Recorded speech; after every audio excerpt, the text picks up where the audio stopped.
Dios te bendiga, Iglesia Ebenecer Central.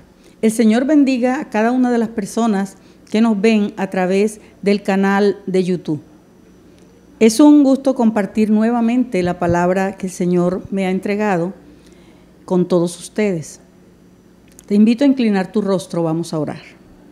Bendito Padre Celestial, llegamos delante de tu presencia dándote gracias por la vida de cada una de las personas que están viendo esta transmisión. Te damos gracias, Señor, por cada uno de ellos, por sus hogares, por su trabajo, por lo que hacen, Señor, por sus ministerios. Muchas gracias, bendito Dios. Queremos colocar delante de tu presencia la palabra que vamos a hablar en el día de hoy. Te pedimos que sea bendición para muchas vidas, pero también te pedimos que esa palabra produzca fruto para el reino de los cielos. En el nombre de Jesús. Amén y amén.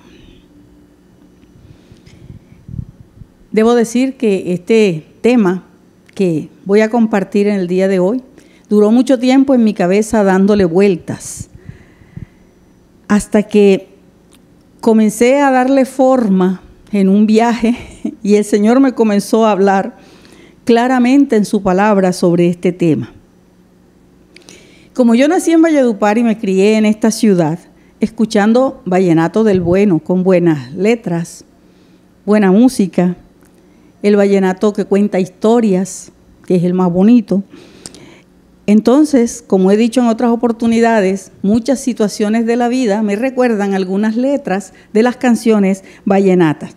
Por eso no es extraño que al aproximarme al tema que voy a abordar en el día de hoy, me acordara de una canción vallenata que se llama La Demanda. Es una canción picaresca que cuenta la historia de una pareja de enamorados que llevan 10 años de amores y la muchacha no accede al matrimonio. Entonces el novio, en tono jocoso, le dice lo siguiente: voy a llevar a un juzgado nuestro contrato de amores para demandar los daños y las indemnizaciones que por ley me corresponden y que nunca te he cobrado. Vas a pasar un buen rato para pagar mis derechos, 5 millones de abrazos y 5 millones de besos. Páguese en forma inmediata porque la ley lo autoriza. 10 años de serenatas y 10 años de visita. Quizás así no te cobre las miradas y los suspiros. ¿Sí será que se pueden cobrar, devolver, pagar las cosas que hemos hecho o que nos han hecho en el pasado? Creo que se sufren las consecuencias de decisiones que hayamos tomado, pero devolver los abrazos, devolver los besos, las serenatas, las visitas, ¿será que se puede echar para atrás todo lo que hemos aportado en una relación para bien o para mal?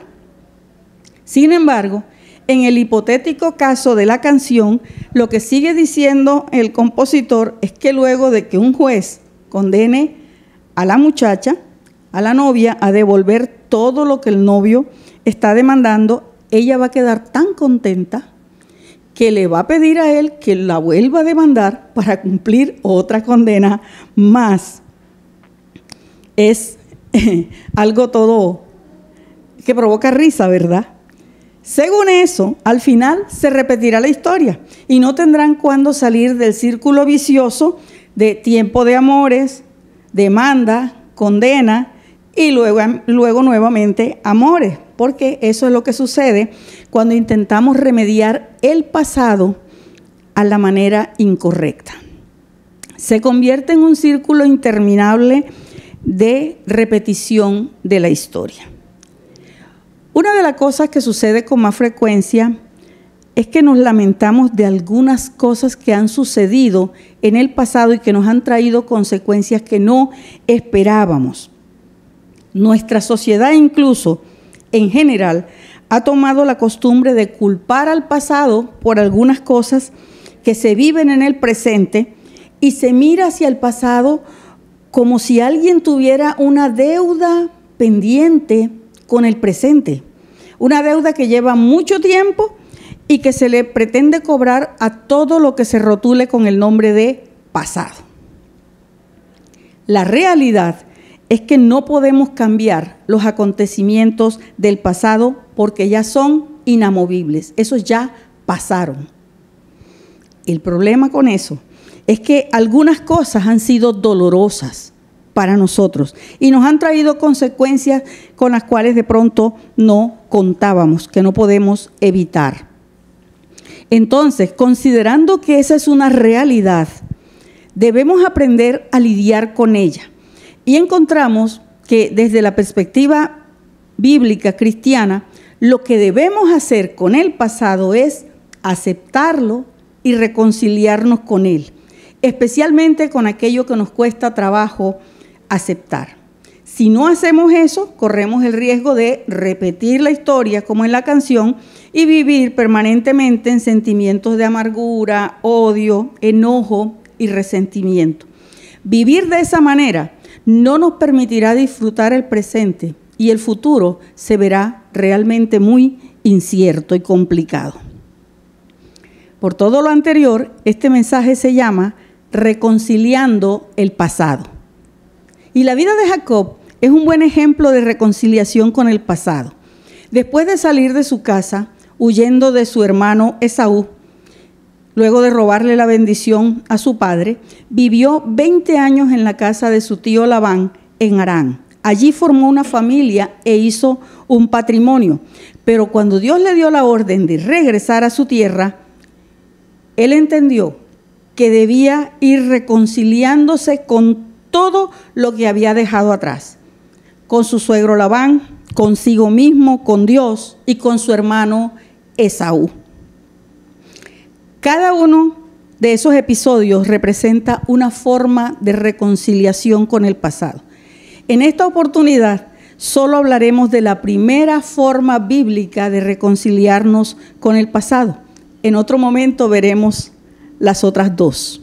Pero antes de entrar en materia, hagamos un repaso por la vida de este hombre llamado Jacob, hasta llegar al punto donde Jacob comienza su regreso al pasado, comienza a reconciliarse con el pasado.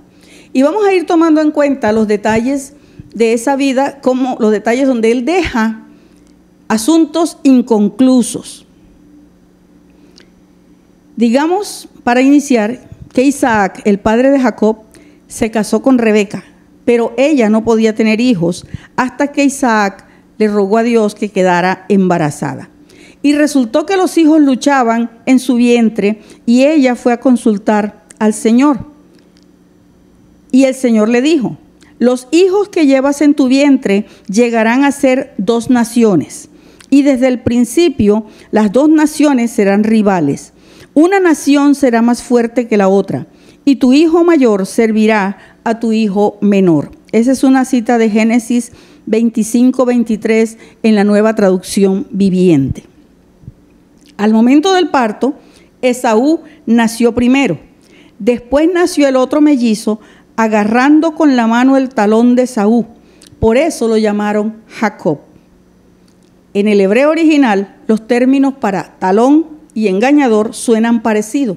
Por eso siempre se ha dicho que el nombre de Jacob significa el suplantador o el engañador.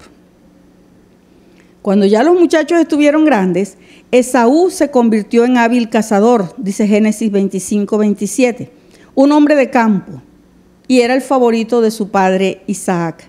Pero Jacob prefería quedarse en casa, y por eso era el favorito de Rebeca. Seguramente que él la ayudaba mucho en casa. Un día que Esaú regresó cansado y hambriento del campo, encontró a su hermano Jacob cocinando un guisado de lentejas. Recordamos ese episodio, ¿verdad? Le pidió un poco del guisado y Jacob aprovechó para proponerle un canje: la primogenitura o los derechos de hijo mayor a cambio de un plato de lentejas.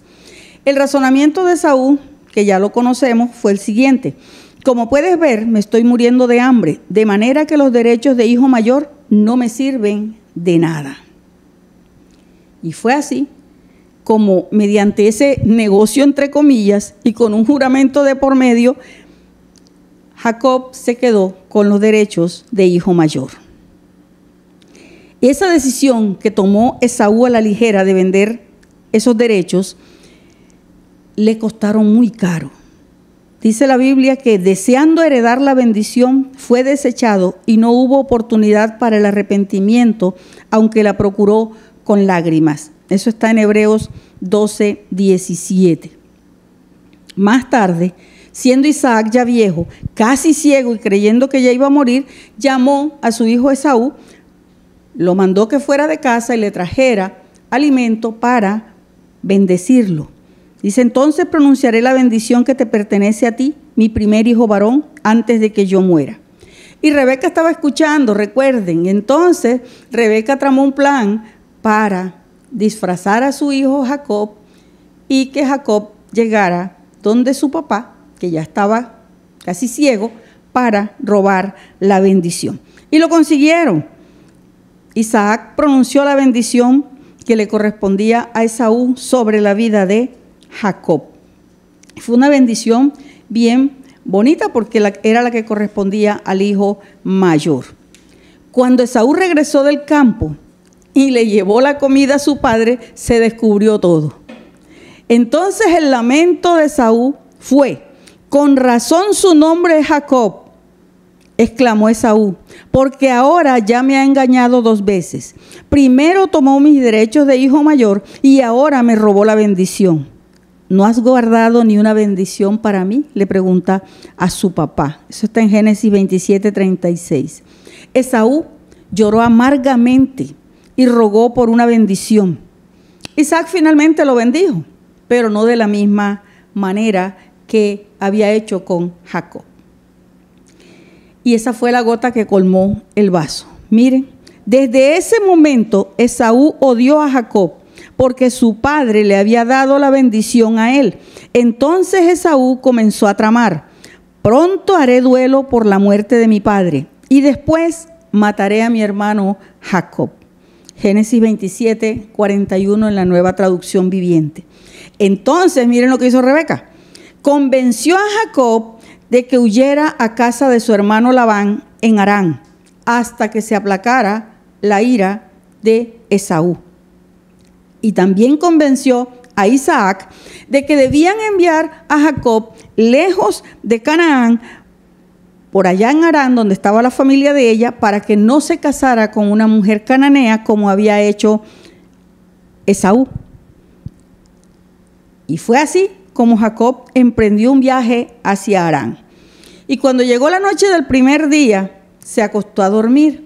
Y viene otra escena bien bonita que recordamos. ¿Se acuerdan el sueño de Jacob con una escalera de ángeles que subían y bajaban, donde el Señor le prometió la misma bendición que había prometido a Abraham? Todas las familias de la tierra serán bendecidas por medio de ti y de tu descendencia.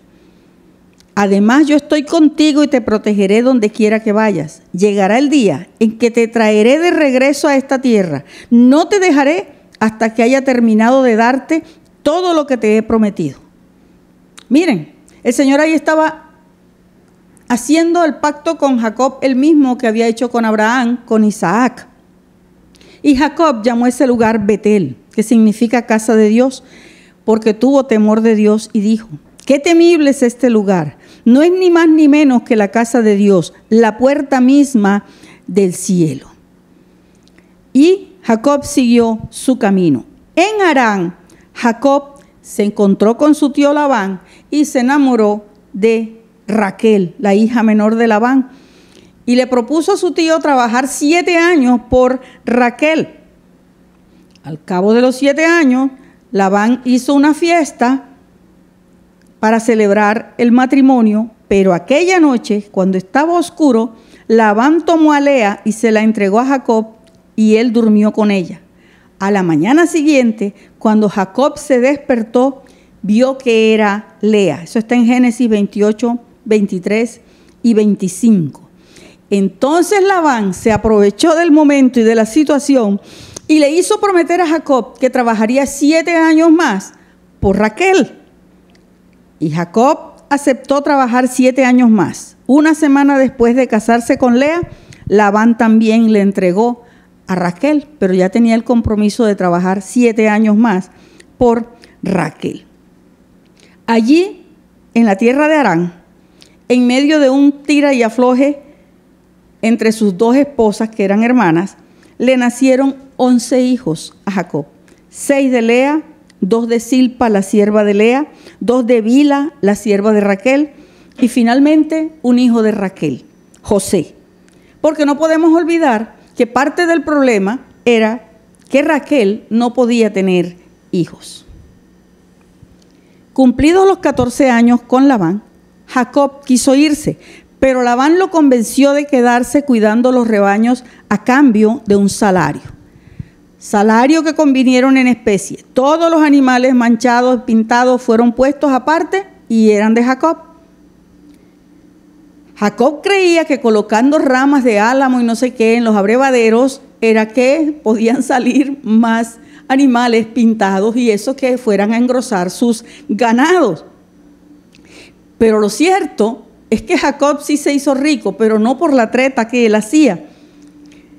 Dice la Biblia que él, como resultado de lo que aparentemente hacía, Jacob se hizo muy rico con grandes rebaños de ovejas y cabras, siervas y siervos y muchos camellos y burros.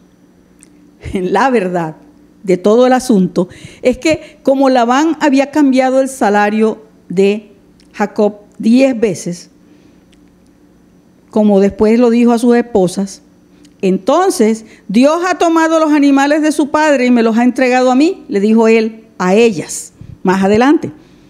Y el Señor lo que hizo fue justicia con Jacob. Dios estaba viendo lo que Labán estaba tramando en contra de Jacob y el Señor fue el que hizo que los animales nacieran de manera que Jacob se hiciera rico. Eso fue lo que el Señor le reveló en un sueño a Jacob. Eso está relatado en Génesis 31, versículos 11 y 12, que no los vamos a leer porque se nos haría extenso, más extenso.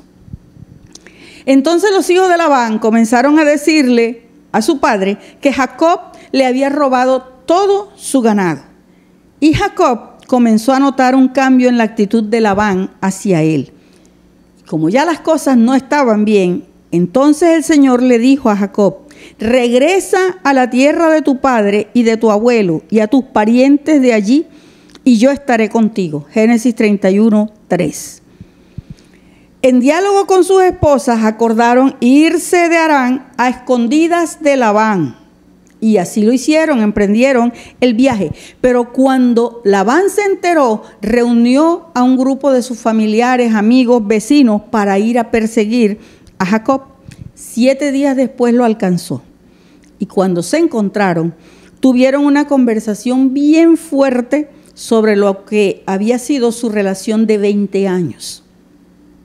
Y era tan fuerte que Labán lo acusó de haberse robado varias cosas de su casa. Lo único que detuvo a Labán de no hacerle daño a Jacob fue que el Señor había aparecido en sueños a Labán y le había dicho que no tocara a Jacob. Con todo esto que hemos recordado, que corresponde al pasado de Jacob, claramente podemos ver cuántas cosas quedaron inconclusas en la vida de Jacob. Él iba dejando a su paso muchas cosas inconclusas. Él era un hombre que huía en vez de enfrentar las dificultades. Por eso dejó muchas cosas pendientes en su pasado, muchos asuntos por arreglar con Esaú, con él mismo, con Dios y con Labán. Y este es el punto a donde debíamos llegar para comenzar a ver junto con Jacob 3 formas de reconciliarse con el pasado. Hubo 3 eventos claves, básicos, en la vida de Jacob en su huida de la tierra de Canaán para Harán. Y esos 3 episodios van a marcar también su regreso. Cada uno de esos eventos ocurrió en un lugar diferente y tiene un personaje diferente como protagonista. Esos eventos y lugares son Canaán, donde lo esperaba Esaú a su regreso; Betel, donde vio la escalera de ángeles y tuvo un encuentro con Dios; y Harán, donde vivía su suegro Labán. Entonces, miremos cada uno de esos eventos para ver cómo Jacob logró reconciliarse con su pasado. Dijimos que en el día de hoy solo hablaremos del primero de esos eventos. Y una cosa más para recordar antes de comenzar con el primer evento. Recordemos que como el pasado no se puede cambiar, con el pasado hay que reconciliarse. Vamos a ver cómo lo logró Jacob. Lo primero que descubrió Jacob fue que para reconciliarse con el pasado debía ir de adelante hacia atrás. Por lo tanto, el primero con el que él debía reconciliar el pasado, el primer personaje que debía enfrentar era Labán, su suegro. Y eso está en Génesis capítulo 31, versículos 43 al 55, que vamos a ir leyendo en la medida que avancemos en el relato. Tanto Jacob como Labán se reconocían como rivales de cuidado. Ellos se respetaban mutuamente. Estaban a la par en todas las tretas que hacían el uno y el otro. Se habían engañado mutuamente. En manos de Labán, Jacob había sido el engañador engañado. Labán le había dado una taza de su propio chocolate, como dice el dicho popular. Sin embargo, ellos eran familia, porque los hijos de Jacob eran nietos de Labán y además el mismo Jacob era sobrino de Labán. Entonces, para reconciliarse con Labán, ambos, tanto Jacob como Labán, deciden hacer un pacto. Y eso lo encontramos en los versículos 43 al 44 que vamos a leer en la Nueva Traducción Viviente. Entonces Labán respondió a Jacob: esas mujeres son mis hijas, esos niños son mis nietos y esos rebaños son mis rebaños. De hecho, todo lo que ves es mío. Pero ¿qué puedo hacer ahora respecto a mis hijas y a mis nietos? Así que hagamos un pacto tú y yo, y ese pacto será un testimonio de nuestro compromiso. Un pacto es un contrato o acuerdo entre dos o más partes que se comprometen a cumplir lo estipulado allí en ese pacto. Jacob y Labán parecían tener diferencias irreconciliables. Cada uno pensaba de una manera diferente. Si tomamos en cuenta la conversación que habían sostenido allí mismo en el capítulo 31, en los versículos 26 al 42, que usted va a leer en su casa, donde se elevaron el tono de voz, se gritaron, se trataron de ladrones mutuamente. Labán porque acusaba a Jacob de haberse robado sus hijas y sus nietos y hasta sus dioses. Ese episodio de los dioses era porque los había escondido Raquel, recuerdan. Y Jacob porque decía que él le había cuidado las ovejas 20 años y que en esos 20 años Labán no había perdido ni una oveja porque Jacob las había cuidado muy bien y la que se perdía él la pagaba. Mientras que Labán le había correspondido cambiando su salario 10 veces para tratar de engañarlo. El tono de la conversación, como ya hemos dicho, era tan fuerte que por esa misma razón tanto Labán como Jacob estuvieron de acuerdo en hacer un pacto para que las diferencias no pasaran a mayores, porque no debemos olvidar que eran familia. Y es que por lo general los pactos de no agresión se hacen con personas muy cercanas, que han sido muy cercanas entre sí y han compartido muchas cosas, familia, amigos, compañeros, colegas, etc. El pacto que establecieron Jacob y Labán tenía varios elementos relevantes. Una señal física, versículos 45 al 48. Entonces Jacob tomó una piedra y la erigió como columna conmemorativa y dijo a los miembros de su familia: recojan algunas piedras. Entonces ellos juntaron piedras y las apilaron. Luego Jacob y Labán se sentaron junto al montículo de piedras y compartieron una comida para celebrar el pacto. Con el fin de conmemorar el suceso, Labán llamó a aquel lugar Jegar Saaduta, que significa montículo del testimonio en arameo. y Jacob lo llamó Galaad, que significa montículo del testimonio en hebreo. Entonces Labán declaró: este montículo de piedras quedará como testimonio para recordarnos el pacto que hemos hecho hoy. Esto explica por qué ese lugar fue llamado Galaad, montículo del testimonio. Erigieron un montículo como señal del pacto, y cada uno le colocó un nombre diferente de acuerdo con su idioma, de acuerdo con su idiosincrasia, de acuerdo con su forma de ver la vida. Cada uno le estaba imprimiendo su propio sello personal al pacto, a ese compromiso que estaban haciendo los dos. Y también llama la atención que la familia participó activamente en recoger las piedras para hacer el montículo. La familia también estaba involucrada en ese compromiso que estaban haciendo. La familia también era parte del pacto. Es que cuando se hace un pacto de no agresión, las personas cercanas deben conocer los términos y la existencia de ese pacto para poder apoyar en el cumplimiento del mismo. Pero ese montículo del testimonio también significaba Dios vigilando, versículos 49 y 50. Pero también se le llamó Mizpa, que significa torre de vigilancia, pues Labán dijo: que el Señor nos vigile a los dos para cerciorarse de que guardaremos este pacto cuando estemos lejos el uno del otro. Si tú maltratas a mis hijas o te casas con otras mujeres, Dios lo verá, aunque nadie más lo vea. Él es testigo de este pacto entre nosotros. Ambos sabían que debían poner a Dios como testigo a pesar de la señal visible que ya habían colocado, el montículo de piedras. Dios estaba allí vigilando. Dios se quedaría en ese lugar, pero también se iría con cada uno de ellos a los lugares donde ellos se fueran. Dios estaría viendo lo que cada uno de ellos hiciera una vez se separaran. Y es que no podemos olvidar que los ojos del Señor recorren toda la tierra para fortalecer a los que tienen el corazón totalmente comprometido con Él, dice Crónicas 16:9. El Señor siempre está vigilante sobre todo pacto que se establezca en su presencia. Sobre esa base fue que Jacob y Labán establecieron un pacto.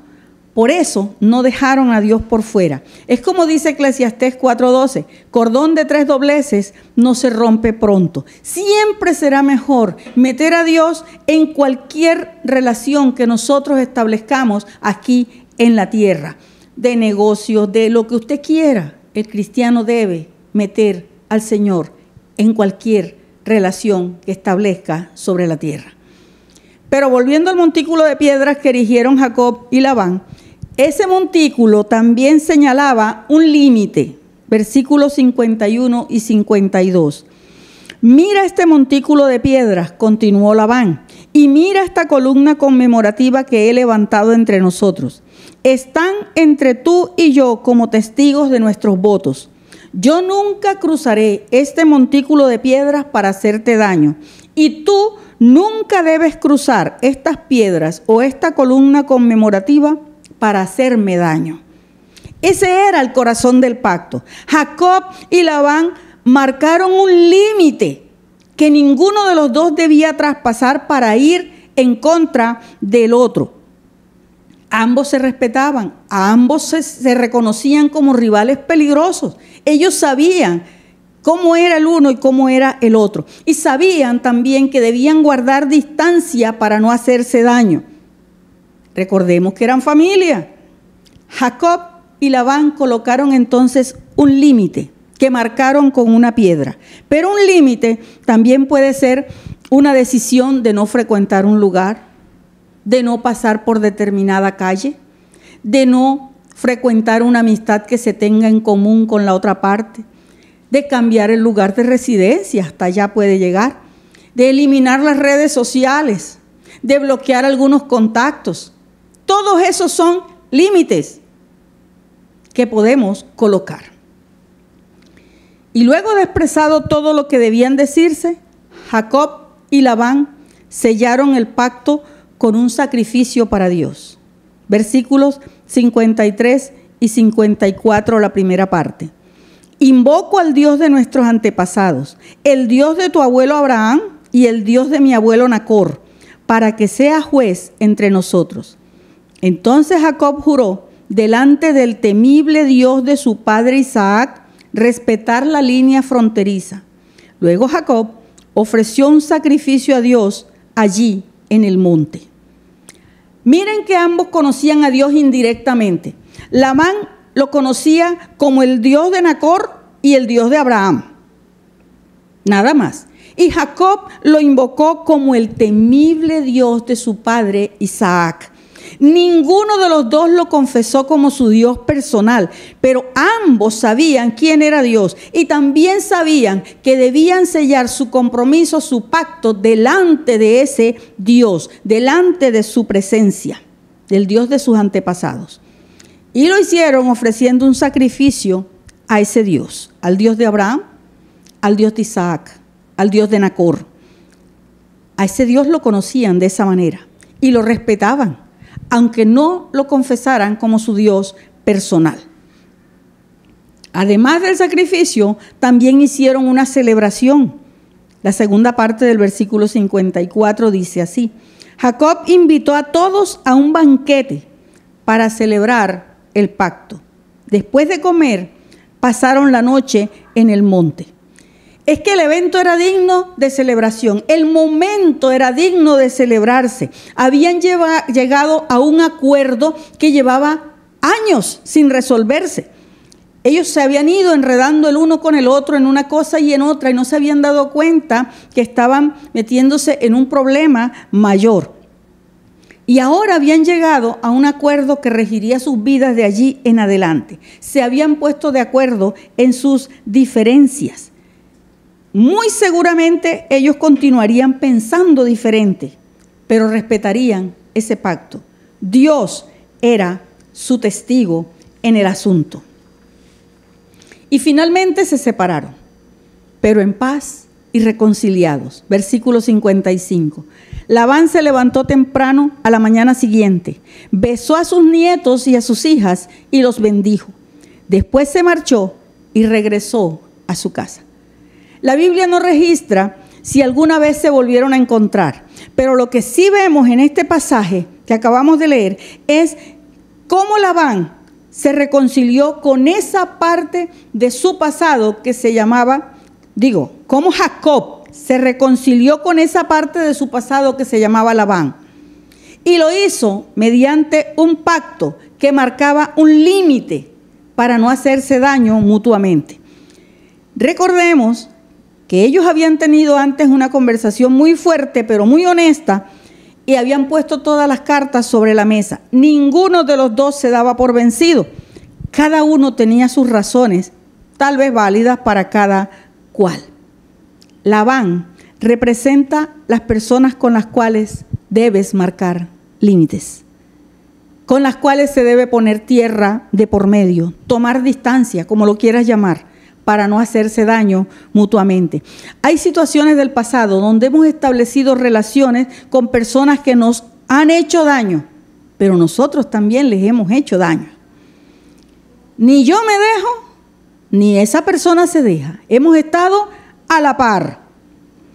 Y en esos casos, para reconciliarse con el pasado y pasar la página, porque es necesario pasarla, se debe hacer un pacto y se deben colocar límites.